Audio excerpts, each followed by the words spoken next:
You don't need to be a technical genius to go out and buy yourself a set of components which you can assemble into a powerful personal computer. In this video, we'll show you how. The first thing you'll need is a flat, clear space to lay out your parts. You'll need a power supply and some tools. A couple of screwdrivers and a pair of pliers will usually do.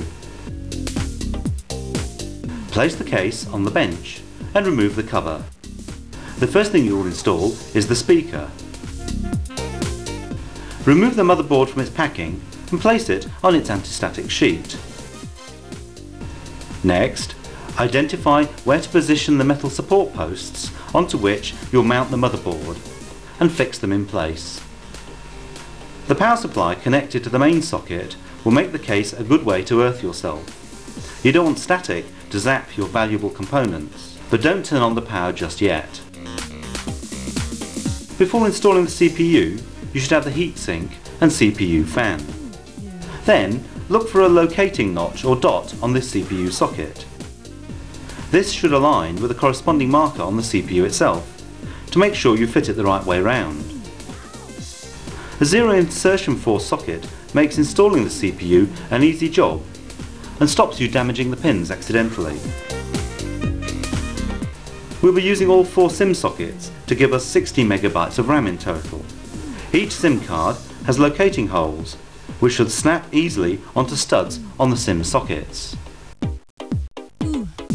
The jumpers on the motherboard may need to be adjusted for clock speed, but in any case, check them against the motherboard's manual.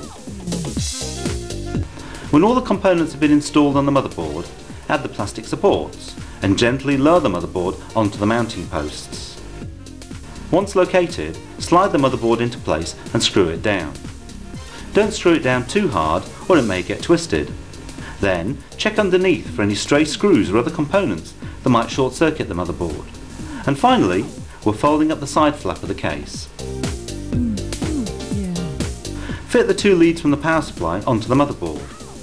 When fitted correctly, the 2 black cables will sit next to each other. Now it's time to connect up the CPU fan, the indicator lights and the turbo switch if you've got one, and the speaker, which can be useful for diagnosing problems. We're now well on our way. Insert the graphics card and the I/O card, locating its port connectors out of the way of the other expansion slots. Next, slide in the floppy disk drive. The red stripe on the ribbon cable should align with pin 1 on the drive's connector. Before fitting the hard disk, check its jumper settings against the drive's manual or the information panel on the drive itself. Again, make sure that the red stripe on the ribbon cable aligns with pin 1.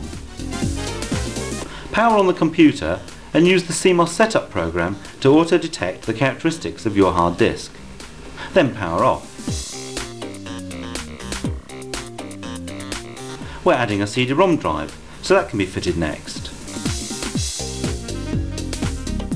Connecting it to the secondary IDE socket on the motherboard. Connect the mouse and switch on. Now all you need to do is install your operating system software and favourite applications. In a very short period of time, you've built yourself a personal computer, all courtesy of PC Pro. Further information can be found in the July issue of PC Pro.